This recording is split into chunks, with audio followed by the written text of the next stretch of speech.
Taylor Swift at Woodstock 1969 performance. A time travel experiment. Imagine stepping into a time machine and landing in August 1969. The world is on fire with change.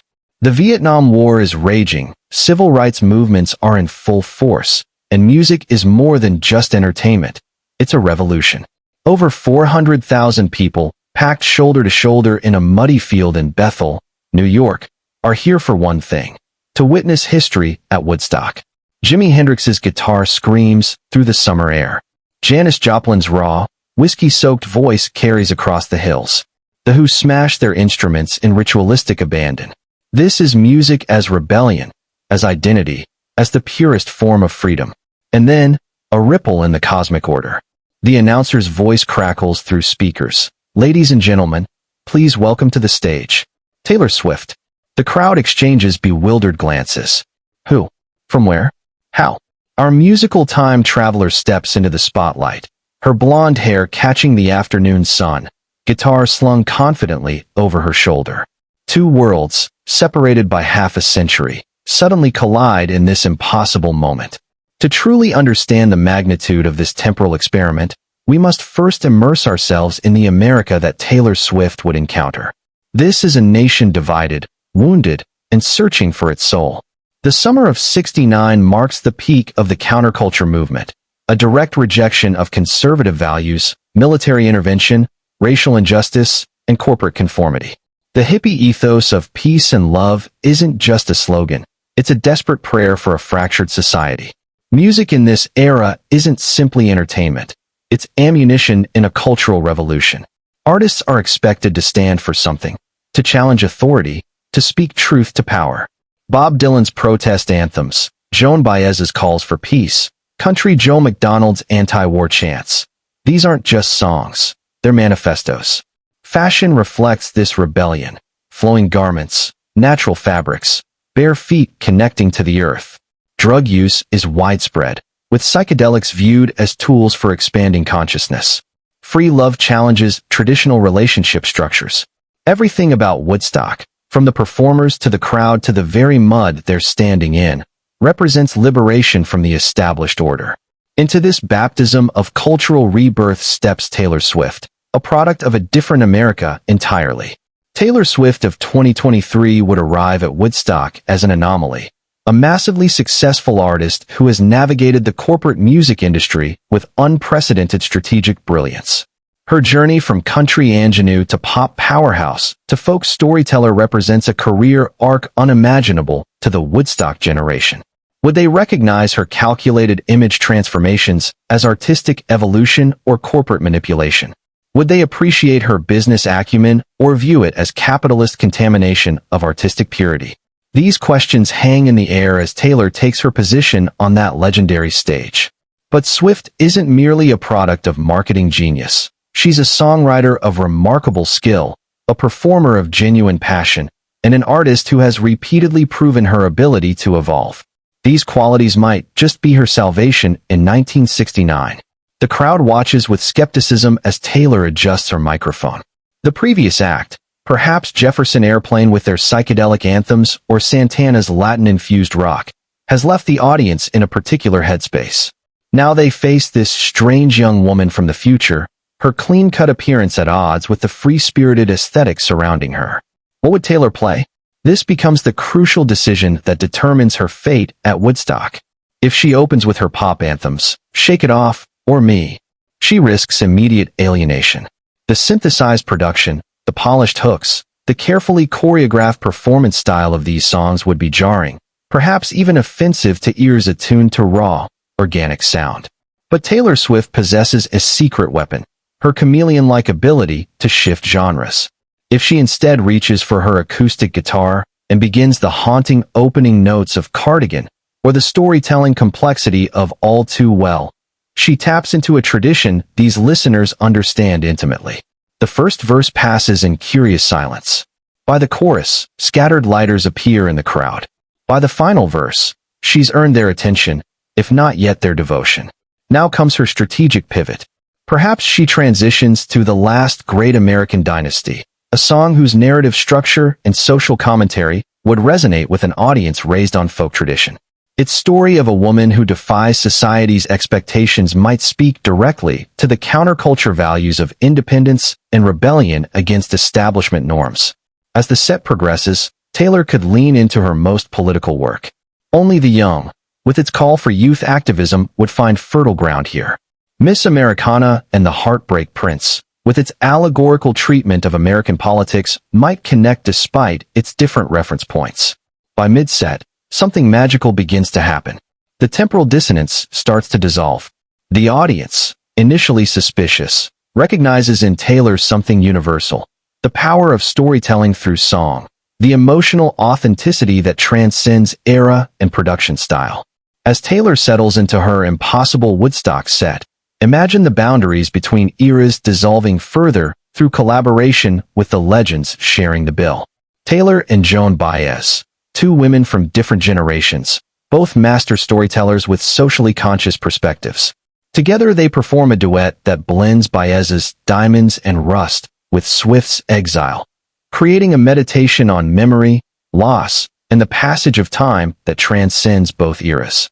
Taylor and Crosby, Stills and Nash. Their intricate harmonies would complement Swift's melodic sensibilities perfectly.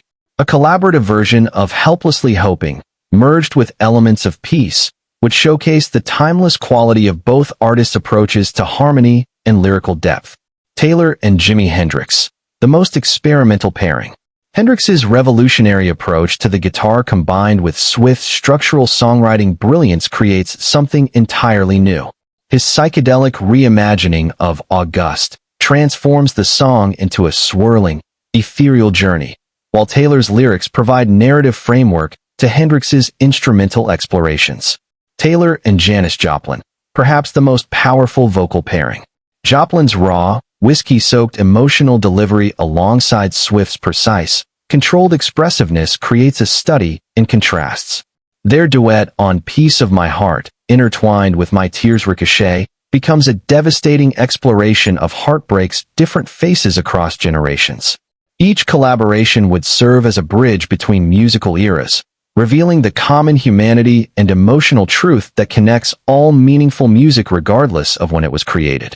As Taylor's hypothetical Woodstock set reaches its midpoint, we must confront the central tension that would define her reception: the question of authenticity. The Woodstock generation valued artistic genuineness above all else. Technical perfection meant little compared to emotional truth. Rawness trumped polish. Spontaneity was privileged over calculation. This was music created in the moment, often fueled by substances, political passion, and a deliberate rejection of commercial considerations. Taylor Swift, for all her talents, emerges from a radically different tradition. Her music, even at its most intimate and confessional, bears the hallmarks of careful construction. Her performances, while emotionally resonant, follow meticulously planned structures. Her career reflects strategic decision-making at every turn. Would the Woodstock audience see through what they might perceive as artifice? Or would they recognize that authenticity takes different forms in different eras? The answer might lie in Swift's greatest strength, her songwriting.